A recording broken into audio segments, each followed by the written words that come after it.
everybody, welcome back to the channel today. My name is Carly and today we're going to be showcasing a game that is currently live over on Kickstarter right now. This game is Baghdad, the City of Peace, being produced from Alley Cat Games. And I wanted to give a special shout out to Alley Cat Games for helping sponsor this video today. This new game is set during Baghdad's golden age, where players can take on the role of Viziers, looking to build their family's prestige and grow the great city of peace. You will move your Viziers around the circular city, collecting scientific equipment, teaching students, and translating works. This is a rondel placement advanced Euro game where you will be working together to build the Golden Palace, fill the House of Wisdom, and send ships down the Tigris. As mentioned previously, there is a current crowdfunding campaign going on for this game. I'll make sure to have all of the links in the description below for this video, including links to the Board Game Geek page for this game. Having said all of that, this is a Kickstarter preview, and if you are new to this channel or have never seen any of my previews before, typically what I do is I kind of go into a very general explanation of how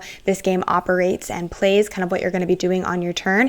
And then, because I have had a chance to dive into this game and play it a handful of times, I'm just going to kind of share some of the things that I enjoyed about this game and who I would recommend it for. Before we get too far into this project though, I definitely want to mention that this is very much this is very much a prototype copy of the game. I was working with prototype rules. There were lots of, or I wouldn't say lots, but there were some inconsistencies in regards to the rules and the prototype in front of me. So having said all of that, again, I just want to reference you over to that crowdfunding page so you can kind of check out the finalized vision that they have for this game. And because this is kind of a heavier game, I'm not going to go into too much detail into how you actually, kind of all of the minute little details that are involved in this game. I'm just going to kind of do a general overview so you kind of get a feel for what you're going to be doing before jumping into my thoughts. Also keep in mind that all rules, components, everything is subject to change, so just kind of be aware of that as well. But starting off the bat, let's kind of go into what you're going to be kind of doing on your turn. You will have this beautiful kind of like city board set out in the center of the table. In the center of this board, there are 4 quadrants that you just kind of have to be aware of.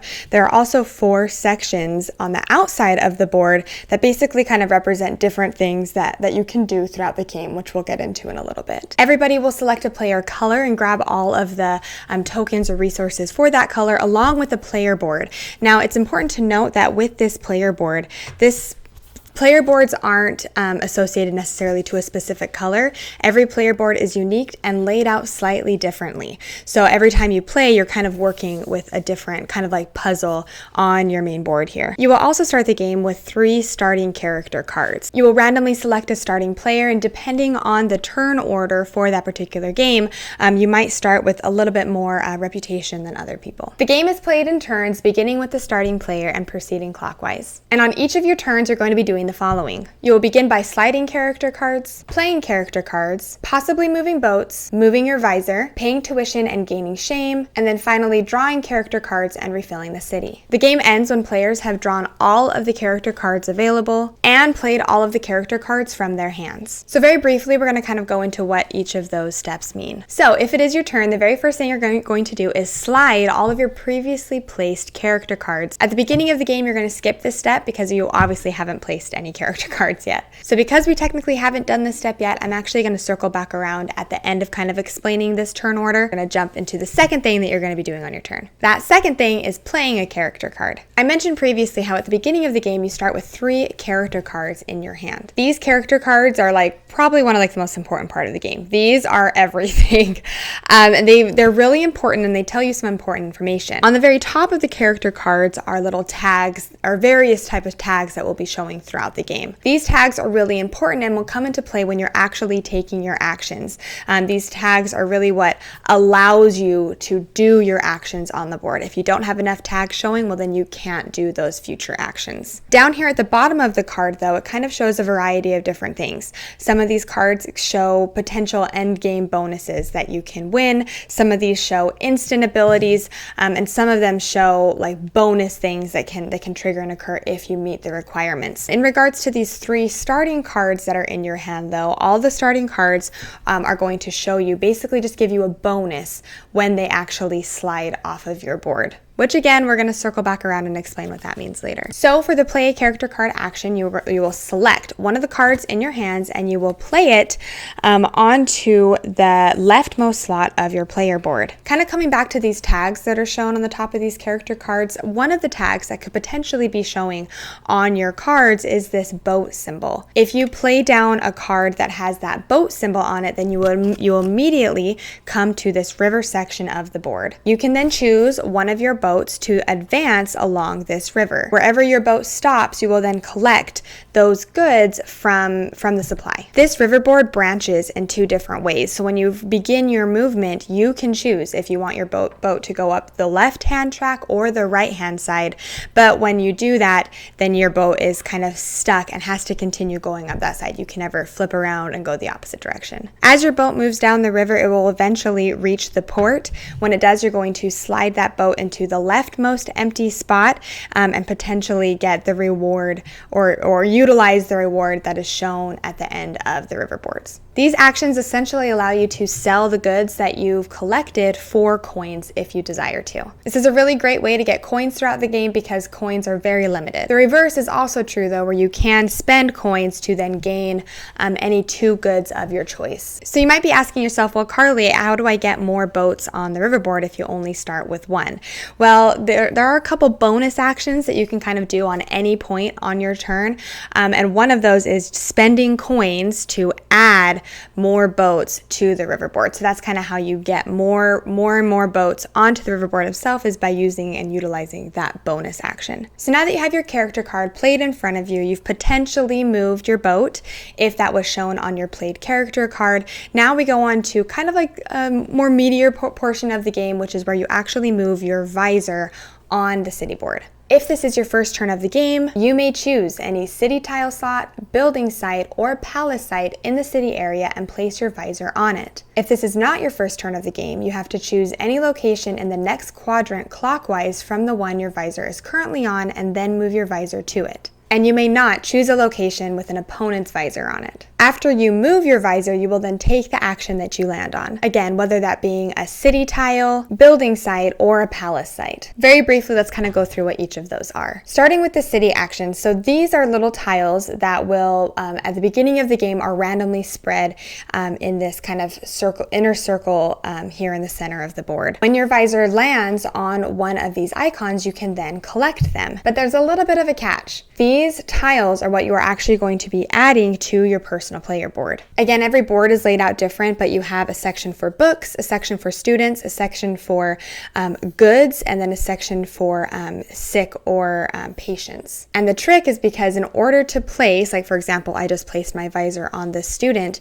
In order to place this on my board, I actually have to have the necessary tags showing in order to place that. Coming back to your character cards, this is why tags are so important, because you might not be able to take the action you want depending on the tags you have from your 3 visible character cards that are showing at the bottom of your player board. There are a little bit of chaining actions with your player board, because if you do manage to fill slots that are above and below a certain icon, you can then activate or gain that icon. Another kind of chaining thing that happens in regards to your personal player board are these books. So depending on how many books you have collected, you actually have little library tokens that you can come and place on this wisdom track area of the board and then gain those rewards. Some of the tiles themselves give you rewards when you collect them. For example, these patients, each of the patients will help generate something for you before they're placed on your board.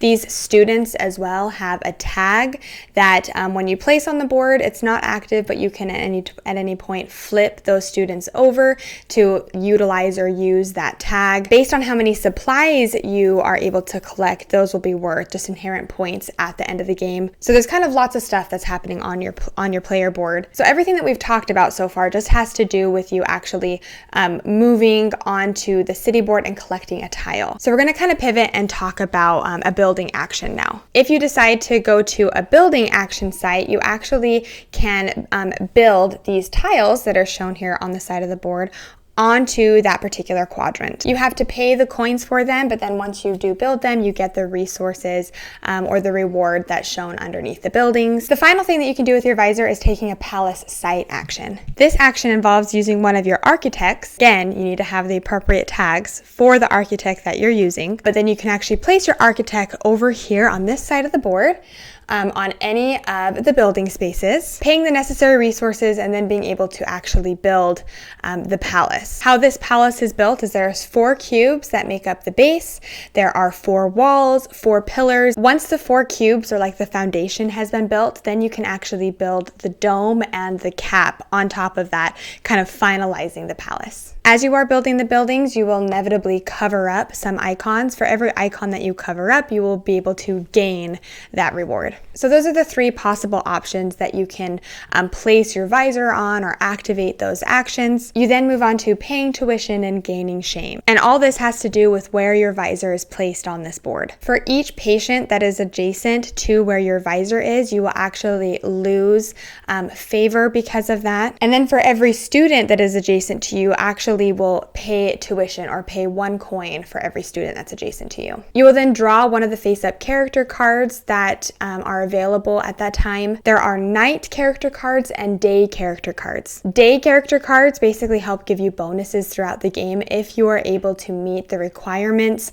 on them before that card slides off your board. And then the night character cards give you end game bonuses. Again, you have to meet the requirement by the time or before the card slides off your board, but if you do, then it'll be end game points for you. So just to be clear, you will always have 3 cards in your hand, always. Kind of how the game ends, or what kind of signals the ending of the game, is by having no more character cards available, because then you're just left with the 3 in your hand that you will slowly play out. So those will be your 3 final turns of the game. I mentioned previously how buying a boat was like a bonus action that you can do at any point on your turn.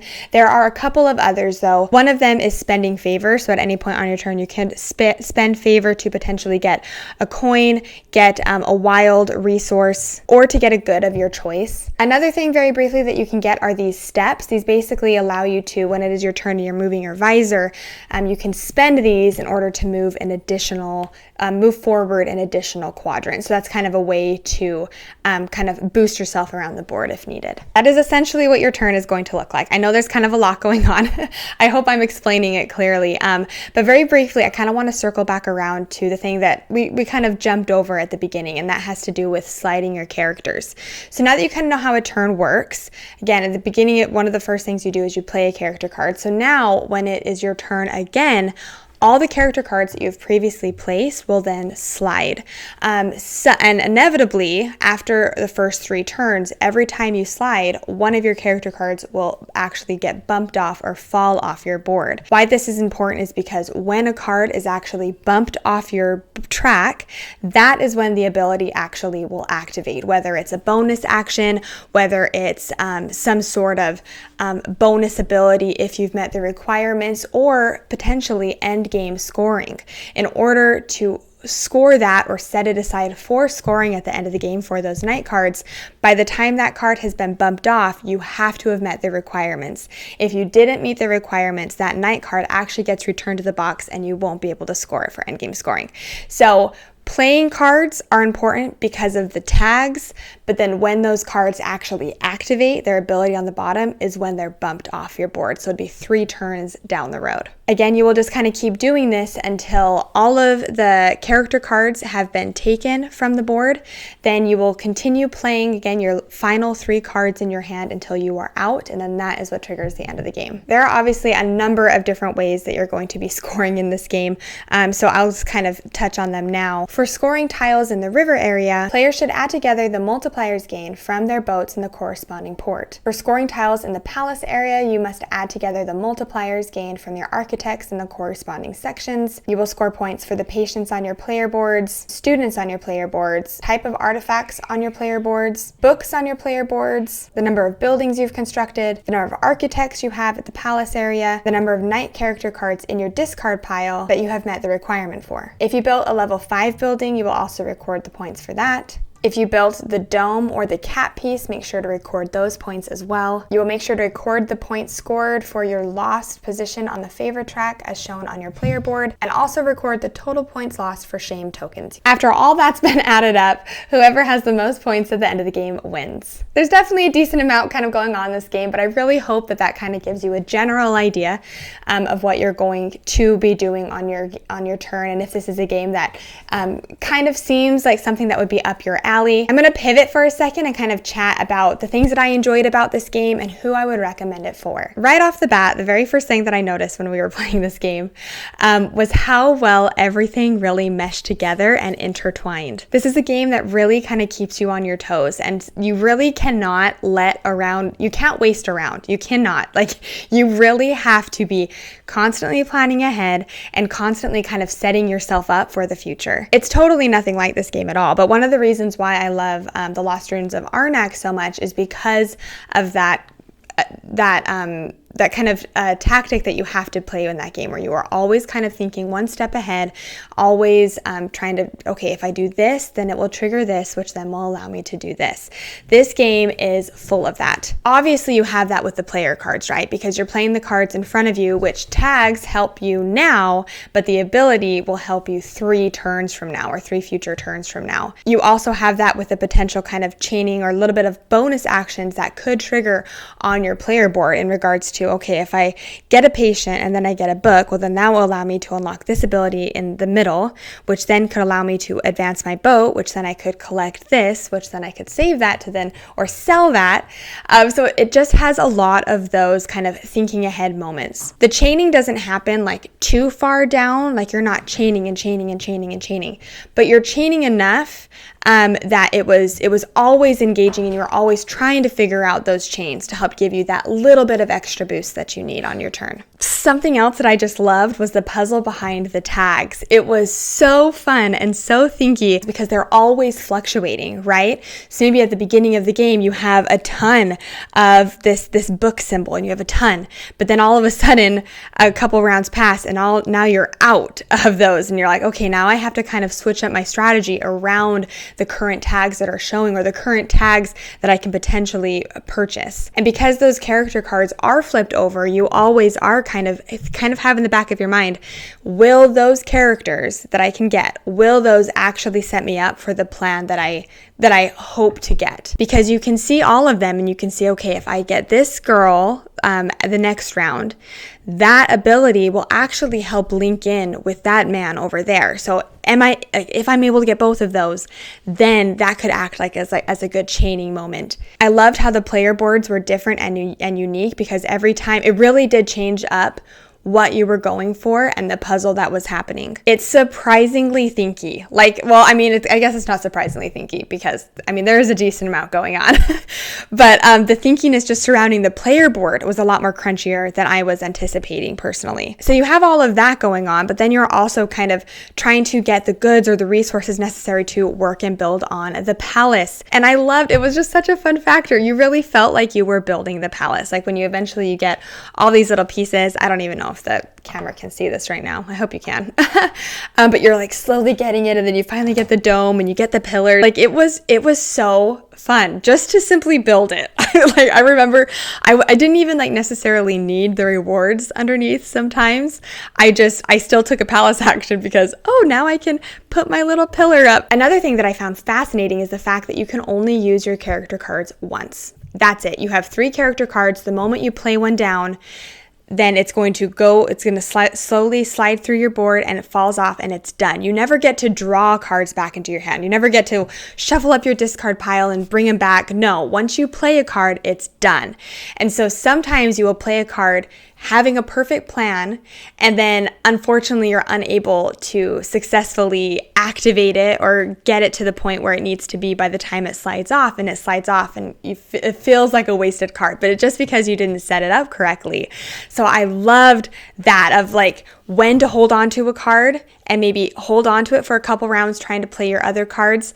So it just, again, added to that timing element, right? Of you really, when is it the most beneficial to play this particular card down? Overall, this game was a really pleasant surprise for me because I remember opening it and I was feeling a little overwhelmed. I was like, oh no. But then once you get into it, it had that perfect amount of meatiness for me. It was good kind of chaining, planning ahead moments. So kind of coming into like who I would recommend this game for, I think if you really enjoy everything that I kind of said, those particular mechanisms, I would absolutely recommend you look into this game and check it out. It is a heavier game. There's a decent amount going on, so you kind of have to be prepared for that. I do think that it probably will play best at that 3 to 4 player count because it has kind of that interaction around the table. I enjoyed it at 2. I think it was fine at 2.